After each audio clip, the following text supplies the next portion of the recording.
Tú tienes un cuerpo hermoso que parece sirenita.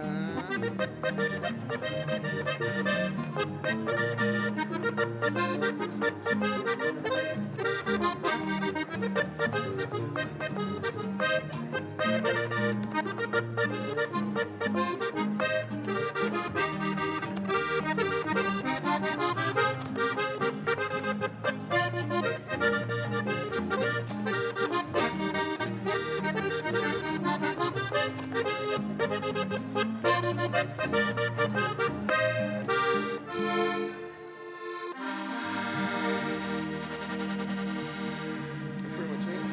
That's pretty much it. It's 12. Or should we play one more in the meantime? Rinconcito en el cielo. Muchas gracias, muchas gracias. Soy dos rinconcitos en el cielo.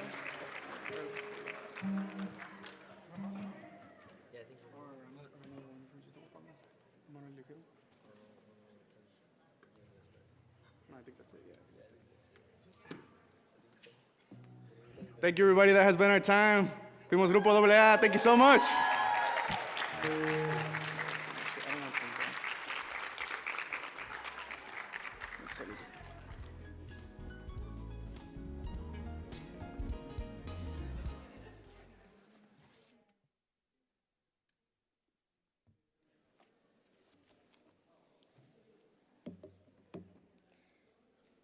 Good afternoon, everyone. Thank you so much a los del trío de la AA.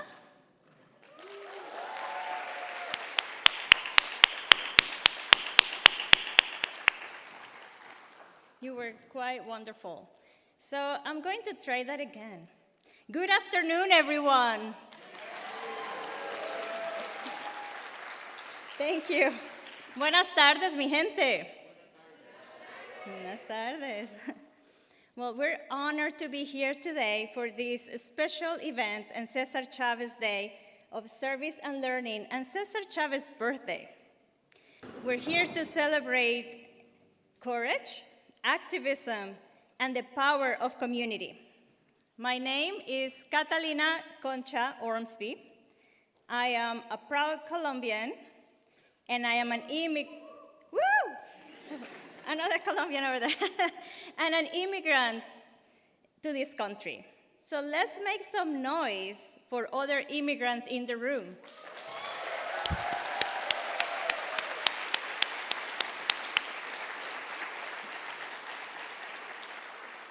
Thank you. At UM, I serve as Assistant Vice Provost, and it is my absolute honor to serve as your MC today as we come together under the inspiring theme of Si se pudo, si se puede, y si se podrá, an intergenerational Plática with Dolores Huerta.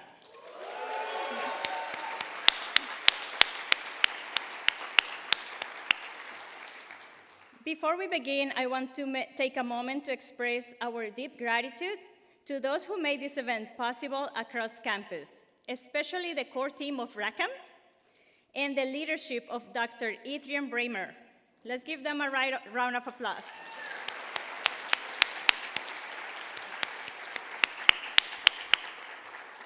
We also have many other collaborators, and they're listed on that beautiful program that you have around. So please take a look at all of our collaborators and sponsors. And most importantly, we extend our deepest appreciation to civil rights icon, Dolores Huerta, who's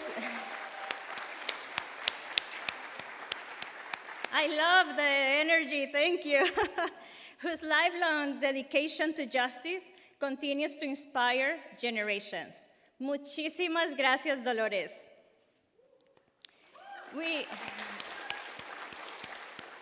We also have a group of students from Southwest Detroit joining us in the Center for Educational Outreach, making this possible. CEO, you rock.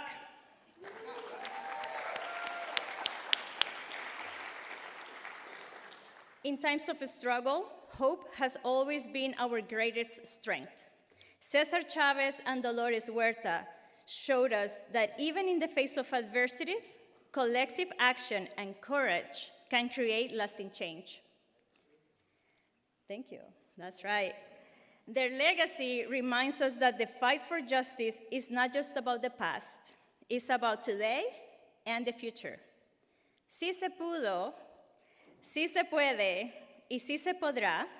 And for those who don't speak Spanish, the theme means yes, we could, yes, we can, and yes, we will.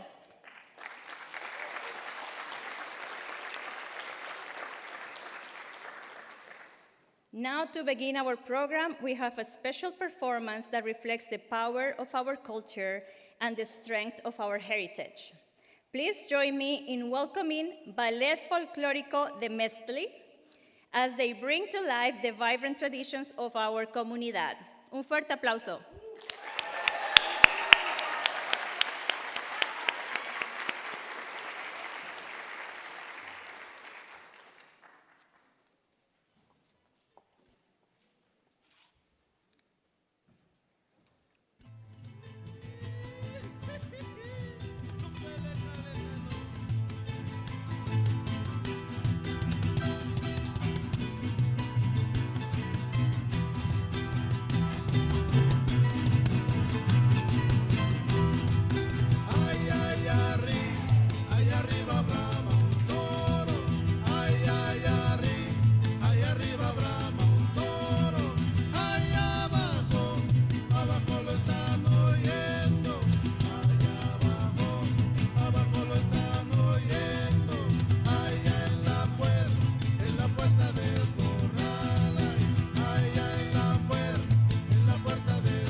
piquito dorado, esa flor que vas mordiendo en tu piquito dorado, me la vas a dar paloma en señal que mi amor has aceptado, me la vas a dar paloma en señal que mi amor has aceptado, que me voy con mi canción, que me voy con mi canción, ya parece que la llevo como espina en el talón, ya parece que la llevo como espina en el talón.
Thank you so much, Ballet Folclórico de Metzli. Another round of applause.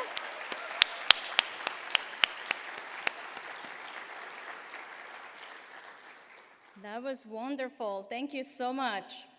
And I'd like to acknowledge that earlier I said we were waiting for some high school students from Southwest Detroit, and they have arrived. So please help me welcome them. And a special thanks again to the Center for Educational Outreach for making this happen. So welcome.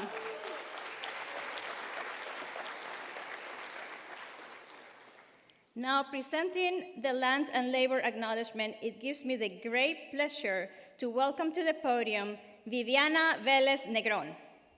Viviana is a first-year PhD student, Puerto Rican,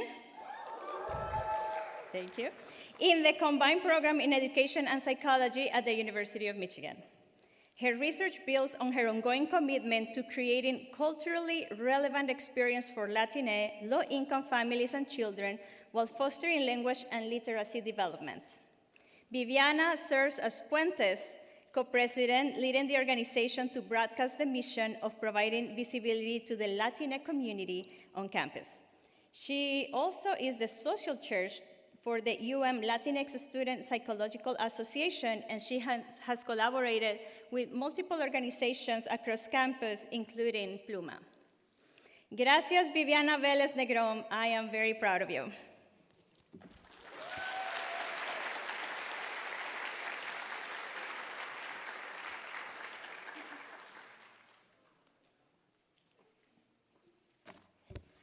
Gracias, Catalina. Thank you for your introduction. The University of Michigan is located on the ancestral lands of the Anishinaabe people.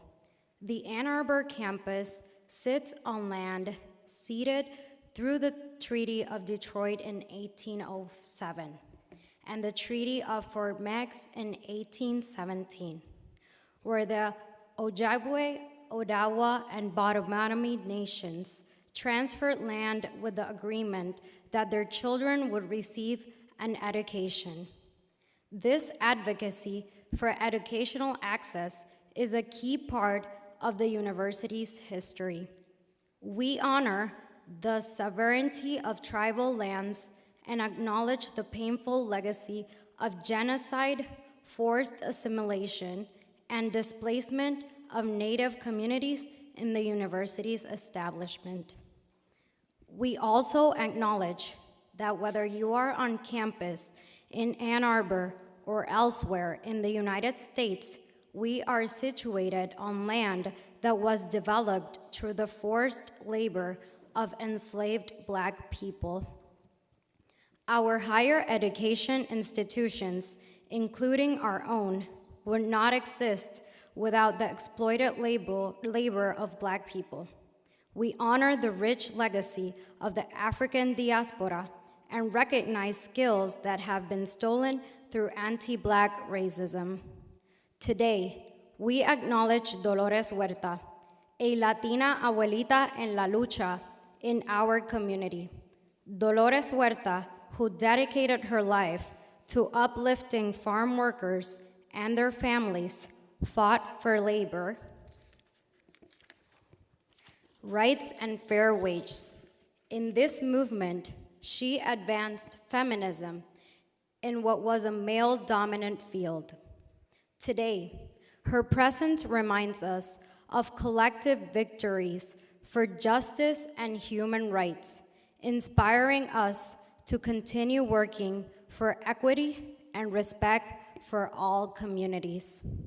As we acknowledge those who contribute to the planning of today's event, we also recognize the vital role of college students and young people in advancing the labor movement. We honor the vision and advocacy of Dolores Huerta, learning from her example and continuous efforts through Dolores Huerta Foundation for Community Organizing, as we strive for social equity for the next generations. Through intergenerational movement and solidarity, we can pass on knowledge, resources, and continue the efforts for equity and justice.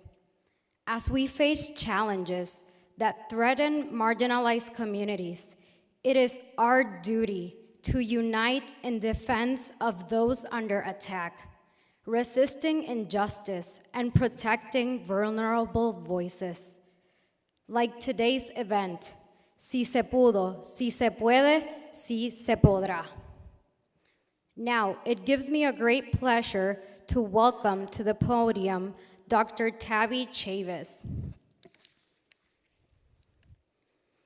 Dr. Tabby Chavis is a professor of education and psychology at the University of Michigan and vice provost for equity and inclusion and chief diversity officer. Dr. Chavis' research examines identity and motivation processes among Black secondary and post-secondary students and impacts of diversity settings. Dr. Chavis also served as co-director of the Center for the Study of Black Youth in Context, supporting research and training of students, postdocs, and early career scholars around the positive development of diverse Black youth and families. Dr. Chavis has held leadership roles at department, college, and central administration levels over her 25 years at working on policies and initiatives for faculty, students, and staff in collaboration with campus units and local community and national partners. Please help me welcome to the stage Dr. Tabby Chavis.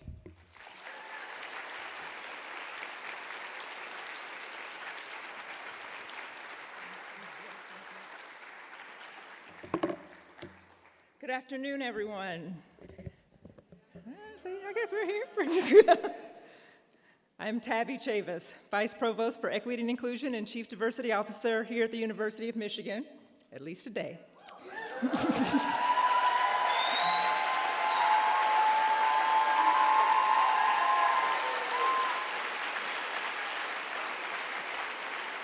It is an absolute honor to be with you, with all of you here today for this year's Cesar Chavez Day of Service and Learning.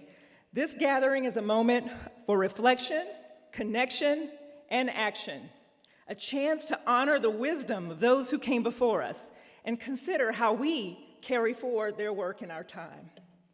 So today, I'm thrilled and honored to welcome to the University of Michigan civil rights icon and labor activist, Dolores Huerta.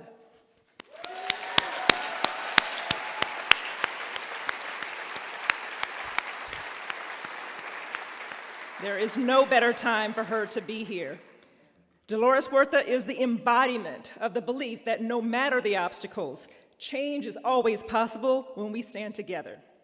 Her lifelong fight for labor rights, justice, and dignity has transformed communities and movements. Inspired by her mother's activism, she transitioned from teaching to labor organizing in the 1950s, founding the Stockton chapter of the Community Service Organization.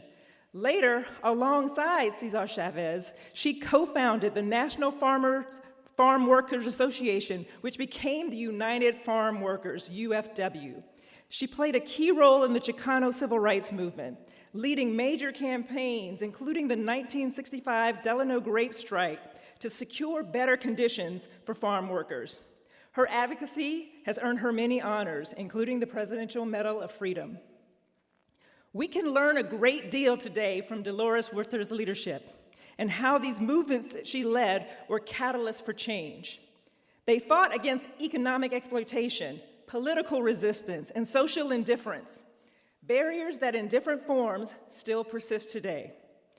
Their struggle and her struggle reminds us that justice work is long-term, requiring each generation to continue pushing forward while learning from the victories and setbacks of the past. We see echoes of that history in our present moment. Just as the farm workers movement demanded fair wages and humane conditions, today's workers are organizing for dignity in new ways. Just as past civil rights activists fought voter suppression, today's leaders are working to ensure that democracy is accessible to all. Just as past student leaders fought for ethnic studies, today's students, staff, and faculty must continue to organize and fight against the erasure of their histories in teaching and research. And we must all continue to fight against the movement to erase our histories, American history, from museums, libraries, performing arts venues, websites, and other spaces. The challenges may evolve, or maybe not, but the lessons remain. Progress happens when we come together, when we listen to those who came before us, and we commit ourselves to collective action. Our speakers today exemplify that commitment. Carlos Francisco Jackson, Dean of the Penny W. Stamp School of Art and Design and a tenured professor, has dedicated his work to Chicanx art and social justice. His visual art and writing have been featured in major exhibitions, including Estampas de la Raza and Printing the Revolution. Before joining Michigan, he led efforts at the University of California, Davis, chairing the department, I see up there, of Chicano Studies. His leadership throughout his career and at the University of Michigan highlights how art serves as a powerful tool for activism and change. We are also honored to have Victoria Veseldanos, a doctoral student in the combined program for education and psychology at Michigan, one of my programs, whose research centers on ethnic racial identity development among multiracial youth. As president of Puentes, our Latinx graduate student organization, she works to foster community and scholarship that advances understanding and justice. A first-generation college student from Manteca, California, she's leading the critical multiracial ethnic racial identity project supported by a Ford pre-doctoral fellowship. Her work aims to create a reliable measure for critical multiracial identity studies, filling an essential gap for research and for advocacy. For many who take part in Cesar Chavez Day, the experience is deeply moving. The energy in this room and beyond, the stories of struggle, resilience, and unwavering hope leaves a lasting impact.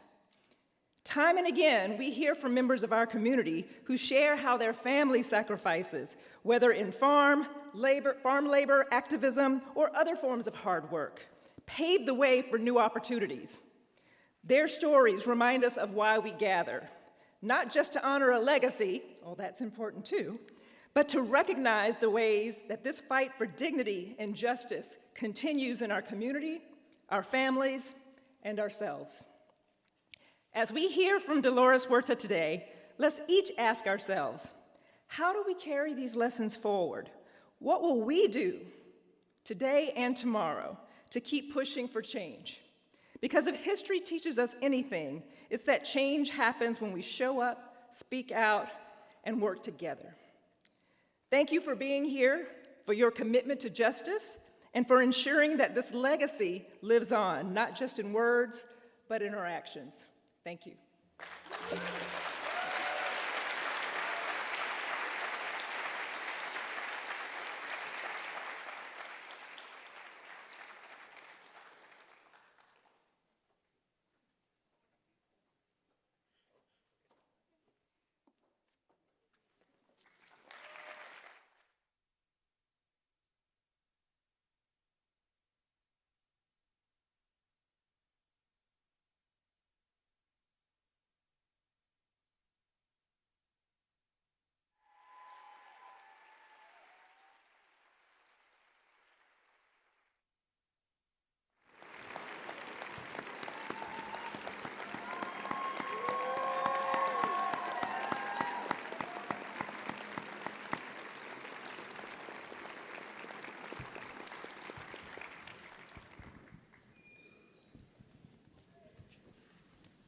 Your mic working?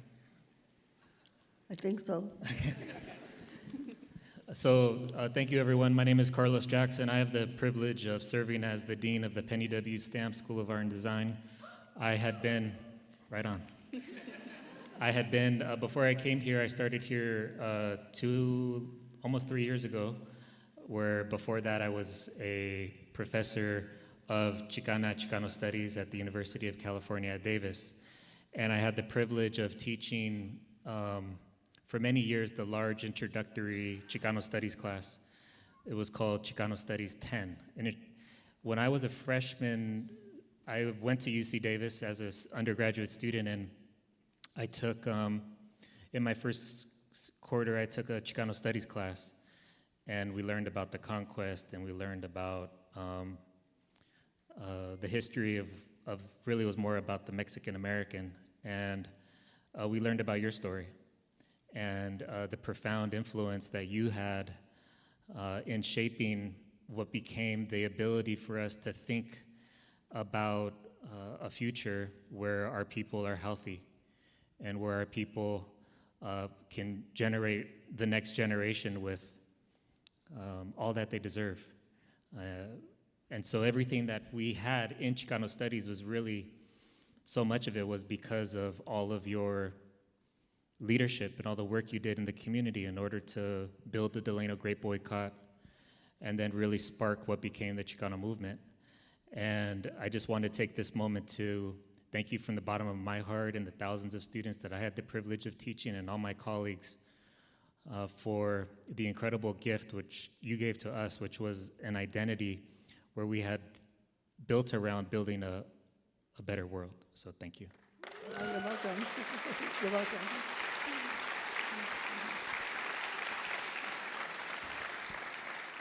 I do have a question. Sorry.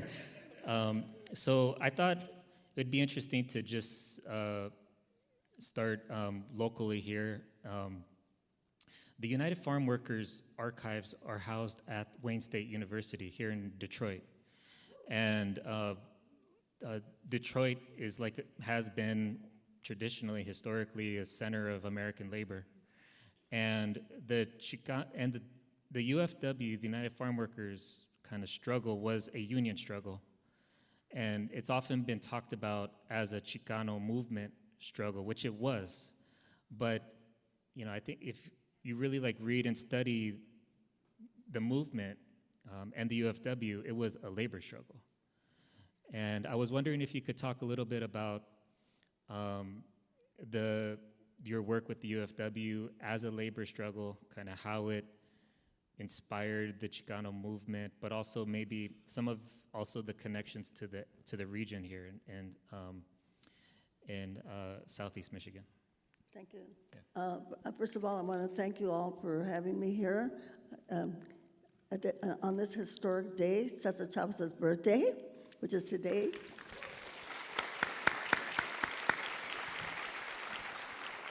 And we are gathering here at the same time in Delano, California. There is a huge march right now celebrating Cesar Chavez's birthday, and people from all over have gone to that march. But we are here in the Midwest, okay, celebrating Cesar's birthday. So I want to thank you all very, very much for having me here. And I think when we think of the farm worker movement, it was both a labor struggle and a civil rights struggle because of the discrimination that farm workers had faced so long, primarily from the very beginning, when they were left out of the National Labor Relations Act because they left out people of color, black and brown and Asian, because of the fact that they were people of color. So it was both. And our connection here with Detroit is very, very strong because Walter Reuther, who was the president of the United Auto Workers, they were the first union to endorse the United Farm Workers because at that time they did not belong to the AFL, and so they endorsed us. And that really made it possible. Not only did they give us funding during the 5 years of strike that we had, but it gave us a national prestige and kind of showed the world that we were an okay group to support. And the Delano Great Boycott starts in 1965. It doesn't resolve. You don't gain recognition until 1970. Is that correct?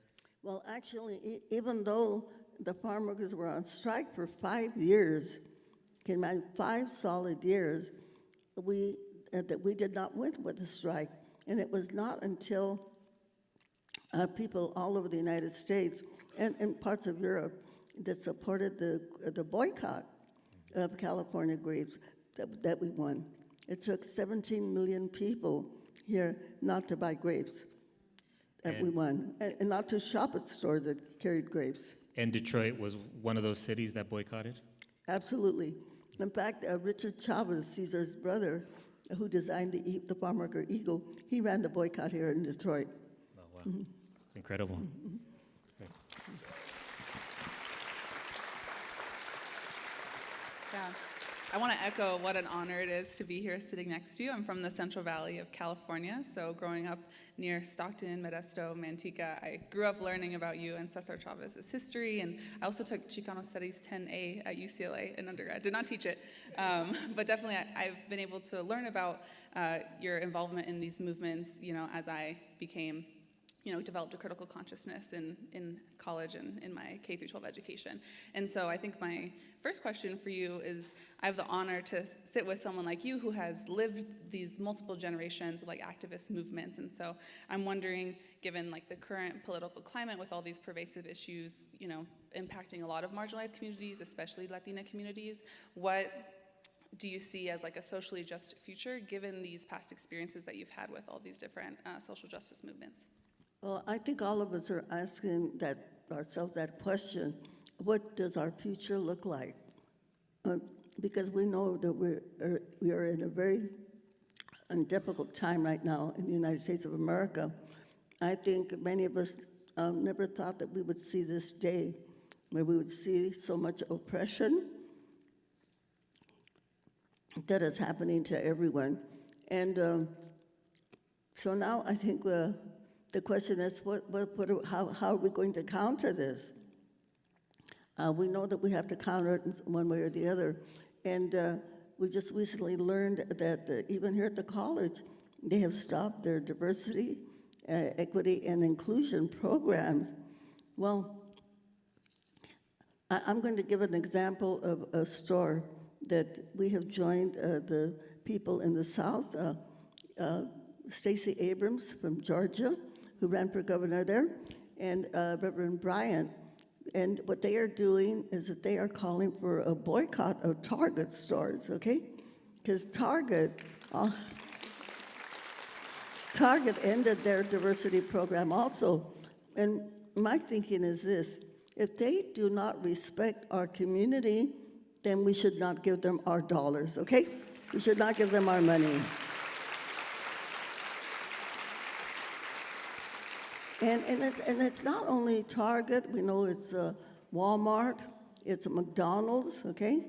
As some of these other stores that we, maybe Amazon later on. But we have to think of, we should not support these people at all. I think one thing that we are seeing right now is we don't like this idea of corporate or corporations governing us, And the CEO of Target, Mr. Cornell, I had a conversation with him. He flew out to meet with me when we told him that we were going to join the boycott of Target. And I asked him, what are you going to do to reverse the policies that you have said that you're not going to continue? And he said, nothing. And I said to him, we know that the administration, the current administration, that they don't listen to organizations like ours, nonprofit organizations. They listen to corporate organizations. So this is the voices that they listen to. Are you willing to stand up against fascism, against this ugly corporate rule? And he said no. And I said, why? It's obvious the answer: they're afraid. So I have to say one thing, they may be afraid, but we in this room, we are not afraid, okay?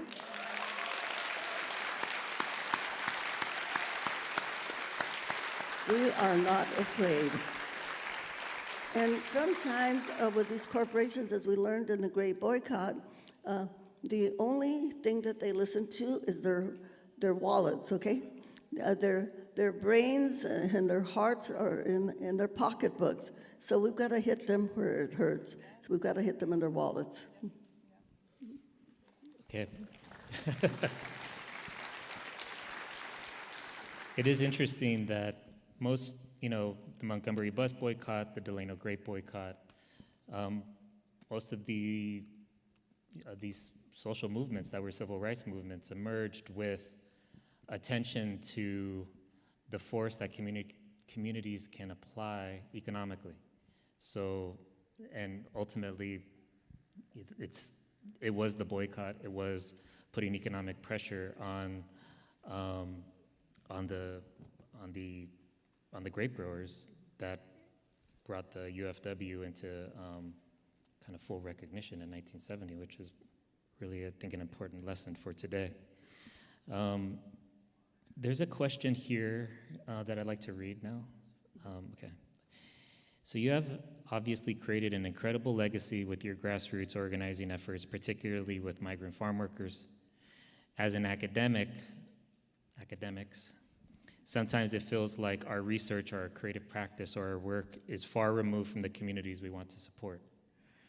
What advice do you have for students or faculty who want to conduct impactful work within academia, but do not know where to start when it comes to forming these grassroots connections? Well, I think it's important to know the history of why things are the way they are in order to correct them and to be able to make the changes that we need to make. So I would say dig deep, and just see what are the origins. But some of the things are rather simple. A lot of what we are doing in today's world, we're trying to erase the legacy of slavery. That's what we're trying to do. And labor unions, forming labor unions, workers' rights, of course, is one of those, you might say, erasures of slavery, that working people have rights of representation, the same way the corporations have their rights of organizing themselves and representation. But the other things, and when we think of the, again, DEI policies, why do we need those? Because we have had slavery, and people have not had the rights that they should have. And we know that we have some big challenges ahead of us that we have to meet and that we have to correct. But there are some things that I think that we can just say, we crossed that bridge, okay? And simple ways to think of those, one of the legacies of slavery is racism, right? So how can we do something right now really fast so we can get rid of the issue of racism? And one of the ways that we can do this is just to remind ourselves, and again, doing research, that we are one human race. And where did our human race begin? Our human race began in Africa. What does that mean? That means that we are all Africans of different colors of skin, eyes and hair. So I want everyone in the audience to take the hand of the person next to you. Take the hand of the person next to you. Turn to that person and say, "Hello, African relative."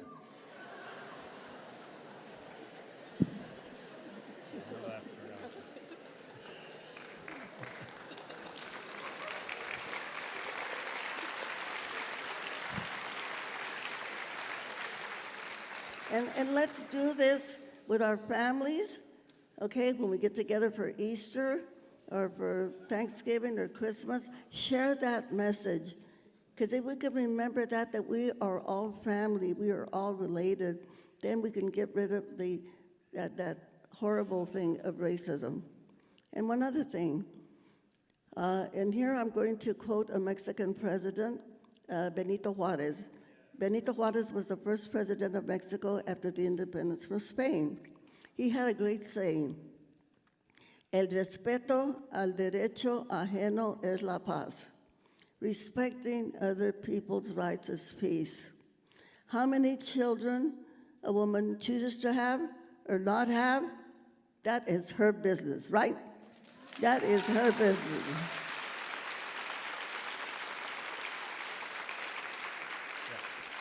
Yes. Who you love, live with, or marry, if it happens to be somebody of the same sex, it's your business and nobody else's business, okay?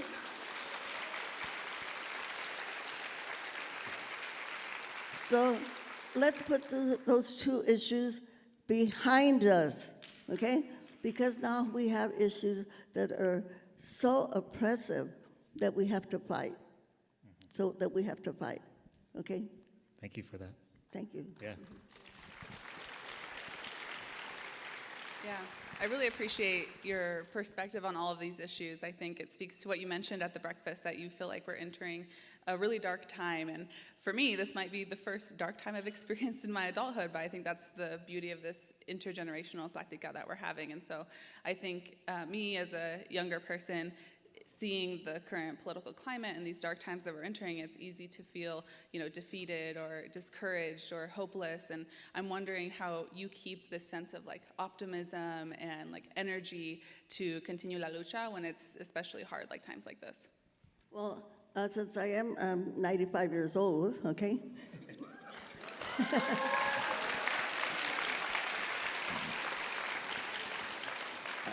Had a beautiful birthday breakfast. Had mañanitas sung to me this morning. But I lived through the times of the Depression here in the United States, and there were very dark times.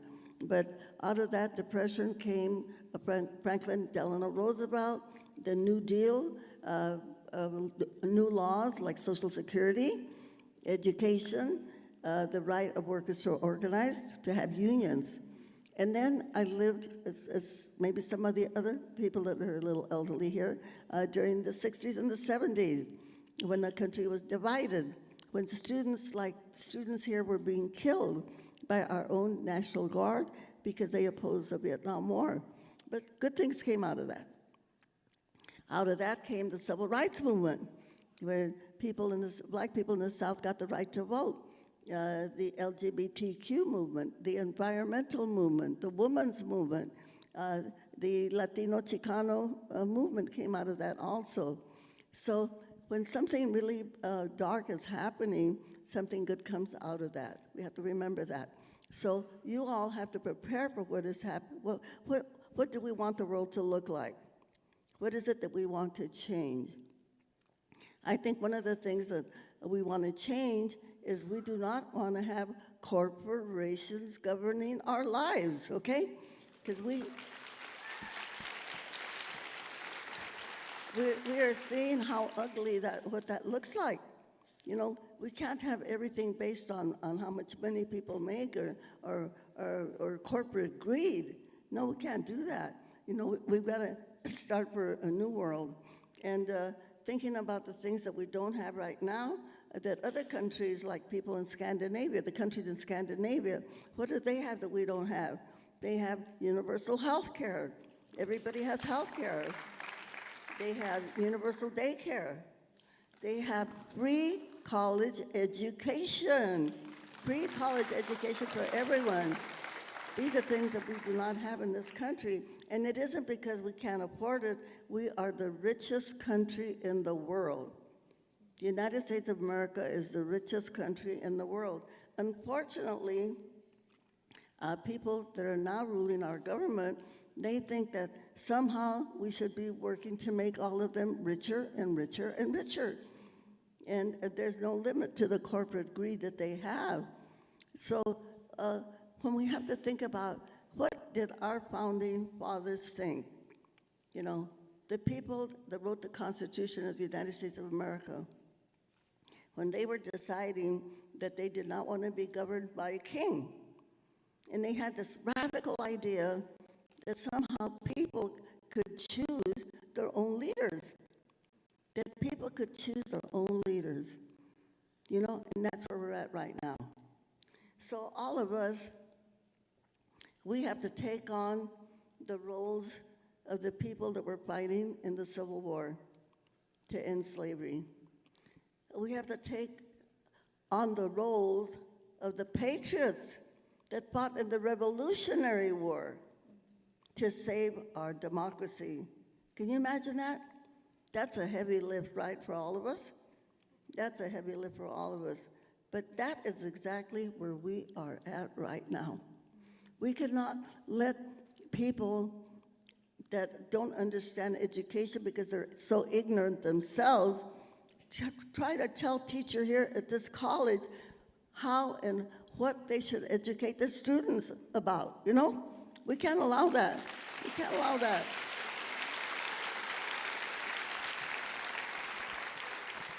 And so I know that many of you are thinking, what are we going to do to protest? Well, we talked about boycotting Targets one way, but then we have to think about what we're going to be doing here at this educational institution. Well, number one, we have to support our teachers, right? We have to support our teachers to make sure that they don't have any kind of punishments come down on them.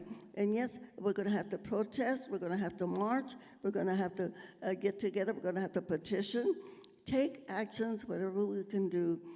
But remember this though, in a year from now, in 2026, there will be elections. And that is where we have to then bring the action home. We've got to get out there and go door to door, register people to vote, make sure that we get people elected to the Congress that can stop the madness, right? We have to make the Congress stronger to stop the madness. And protest in any way that we possibly can to make our voices heard. So if we didn't have the courage before, as we say, ahora es cuando, the time is now. The time is now to act. Sí se puede. Sí se puede. I think now it's time to turn it over to the high school students. Have a couple of questions, and invite them to come forward, introduce themselves, and share this moment with this incredible human being, Dolores Huerta. All right, good afternoon. On behalf of the Center for Educational Outreach and Intend to Attend, we have 4 different high schools visiting us today. So for any of the other, thank you.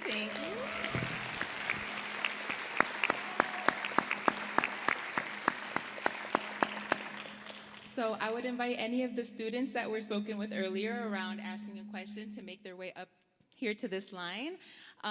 Some of the students might also prefer to ask their question in Spanish, and so I'll be up here supporting to translate. So for the students, if y'all can just introduce yourself with your first name, maybe what grade you're in, the high school you're joining from, and you can ask your question. So algunos de los estudiantes prefieren hacer la pregunta en español, entonces cuando se presentan se van a introducir con su nombre, su grado y la escuela donde ahorita están asistiendo, y voy a apoyar con la traducción.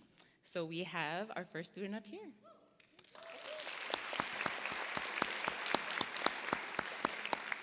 Good afternoon. My name is William, and I'm a sophomore, and I go to Detroit Cristo Rey. And my question is, what is something that didn't? No, I'm sorry. What was something you didn't expect to happen?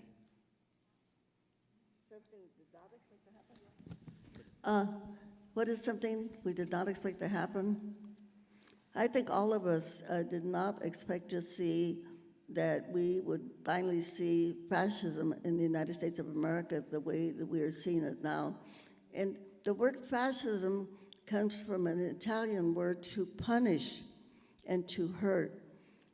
To punish and to hurt. And that is what we saw, that's what happened in Nazi Germany when Hitler was in power. And now we see that happening to us, and we see that people are being hurt. And when we see the pictures of the prisoners that the people that were undocumented that they sent to this prison in El Salvador, and we think, was that a farm worker? Was that a landscaper? Was that somebody that was a janitor? Somebody that worked in a hospital? Or somebody that worked in a hotel? Because we know that not all of those people were criminals, no? Their crime was crossing the border without papers. And, that is something that we thought we would never see, but we're seeing it now. And I don't know about you, but it makes me mad as hell, okay? It makes me mad as hell. Thank you for the question.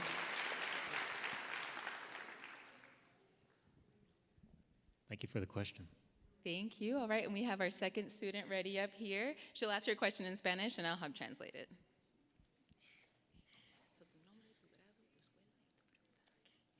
My name is Carolina Berumen. I'm freshman. I go to Academy of the Americas, and my question is, ¿qué le inspiró a ayudar a los inmigrantes?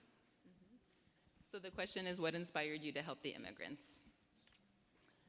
Well, when I saw the way that farm workers were being treated, I decided to help the farm workers, because there was a case where a lot of them were killed in a van while going to work. But then I realized that helping farm workers was not enough, that the best way to help people was to help them get together themselves and organize themselves, that is the way that they could solve their issues. Just helping them, it was okay to help people, and it made me feel good to do that, but it was much harder to convince them that they could help themselves, that they had the power to change their conditions. This is what Cesar Chavez and I learned, and this was a lot harder, to convince them, but we did it. We met with families, familia by familia, met with them a few at a time, and we did this for 3 years until we got them all together, and they formed their organization, and then they went on strike. So that is the one thing that we have to remember, that people don't have to have a high school education or speak the English language or be a citizen of the United States. Everybody has power, but the one thing that we have to learn is not to be afraid, to have the courage, tener el valor para usar el poder que tenemos, to use the power that we have within ourselves, not to wait for somebody else to come and do it for us, that we can do it ourselves. That's what we learned. Gracias. Thank you for the question.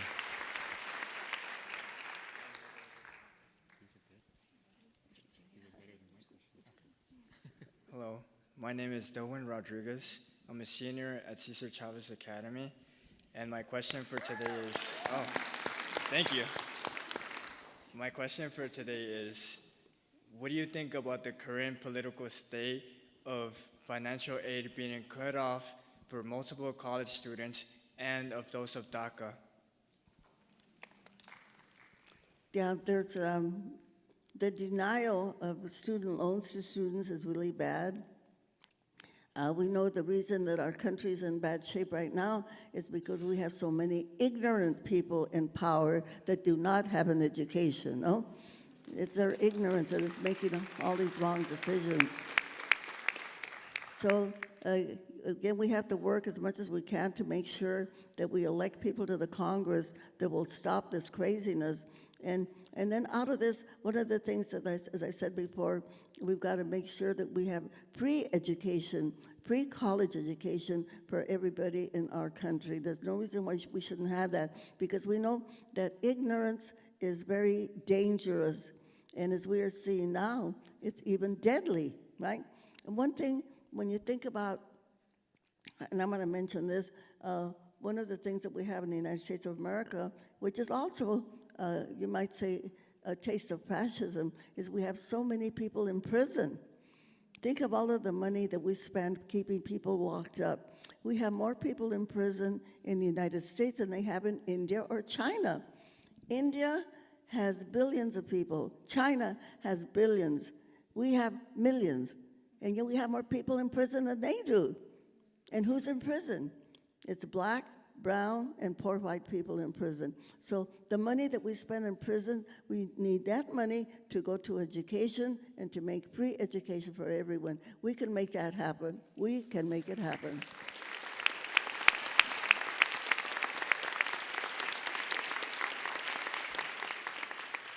I think we have time for one more. Sorry.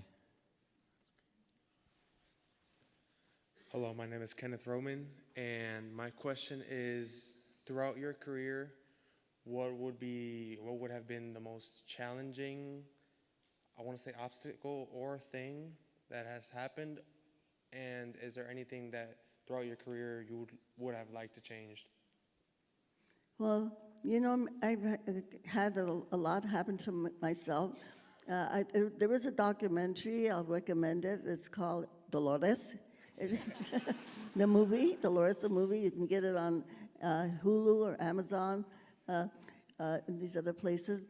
But probably the most challenging thing was to find out that I could make things happen. I was like a lot of people. Even though I went to college, I didn't know that I could do things or do great things, you know. And the main thing is to, again, to find my courage within myself. So I think that was the biggest challenge, because I've been arrested many, many times. I was beaten by the police, but the main thing is I kept on going. I never gave up. But when I found out that I could actually help people by again, organizing them to help themselves, I think that was the biggest challenge I ever had. And I think that's the biggest challenge that we all have, because when we think of all of the things that we're going to have to do now, we're going to have to do marches, we're going to have to do protests, we're going to have to do boycotts. All of us are going to have to be committed. We're going to have to go out there and knock on doors and remind people to vote, tell people to become citizens if they haven't done that yet. Now, we're going to have to do that work. And we think, oh, I have my work, I have my family, I have my studies, I'm in school. I don't have time, no tengo tiempo. But you know what? We're going to have to make the time. We're going to have to make the time. Because if we're going to save our democracy, we're going to have to make the time to get out there. And which means some things we have to leave behind. And we all have a lot of problems. Family problems, personal problems, school problems. But you know what? When you're out there and you're doing the work, guess what? The problems, they're going to take care of themselves eventually, okay? Eventually, they're going to take care of themselves. So like we did, like Cesar Chavez taught us on today, his birthday that we celebrated, you know, the main thing is to go out there and do the work. Then we're going to win. Si se puede.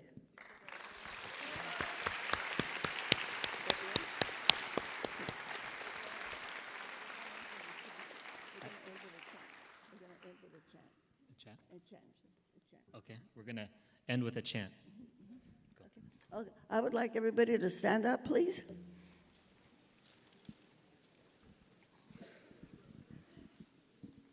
Okay, I'm going to ask everybody two questions. Two questions. I know you know the answers, okay? And so, but I want you to shout the answers so loud that the haters, you know, you know who they don't like any of us, okay? So we want to shout so loud that they can hear us. And then we're going to end with a si se puede. Yes, we can. All right, let's go. Okay, I'm going to ask you wait for me though, okay? I want to ask you who's got the power. I want you to say, we've got the power. Then I'm going to say, what kind of power? I want you to say, people power, all right? And then I'll ask you, are we going to use our power? Okay, are you ready? Really, really loud.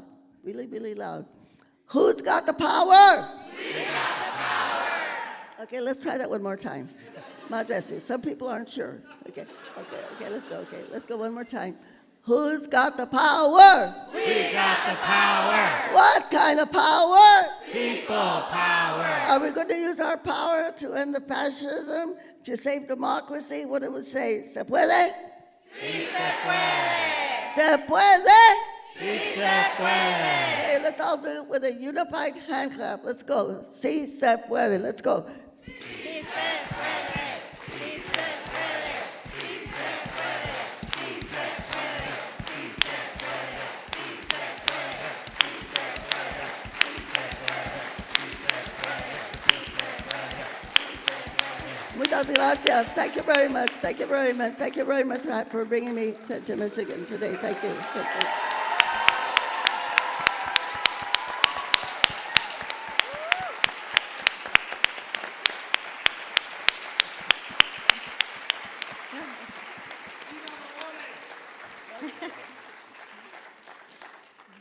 Muchísimas gracias y muchas gracias a la audiencia. This has been incredible. I just realized I was speaking Spanish. Isn't that wonderful? Thank you so much. Thank you for what an incredible conversation, the questions from the students, the presence, the energy. I am deeply honored. Thank you so much, Dolores Huerta, for being here with us. Thank you to our speakers, Dr. Carlos Francisco Jackson, and also Victoria Besaldenos. Thank you so much. This is... I know we're a little bit over time, but I do have actually a big surprise, so just hold on a second. But this is really a call for action. The theme, si se puede, right? Si se pudo, si se puede, si se podrá. It doesn't just live in the past or the present, it's also the future. And it's a call for action for all of us.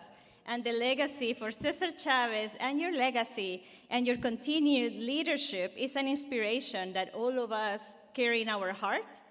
And it is our moment, as our artists over here tell us in our poetry this morning, yo puedo. So what can we do, right? It's our own steps. So thank you so much for that beautiful poem. So the surprise is, thank you. Thank you. The surprise is, and I will say it in Spanish too, that our civil rights icon has agreed to meet with any of you who are interested in greeting her, and this is going to happen at the Rackham lobby, but we have instructions. Entonces estamos muy contentos de que nuestra líder, Dolores Huerta, quiere conocerlos si están interesados, pero vamos a hacer eso en el Rackham lobby. The instructions are, if you need to leave now, because I know we went over a little bit of time, please head towards the back and towards the doors of the building. But if you want to take the advantage of this amazing opportunity, please stay seated.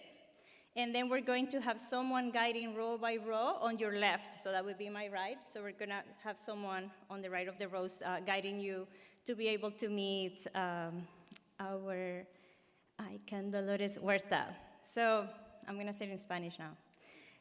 Para los que hablamos español, vamos a quedarnos sentados si quieren conocer a Dolores Huerta. Van a tener instrucciones para los que se queden sentados a su izquierda, lo que es mi derecha, y nos vamos a ir hacia el lobby de Rackham, en el cual Dolores Huerta se encontrará en unos minutos. Muchas gracias de nuevo. Thank you so much. You have been wonderful too.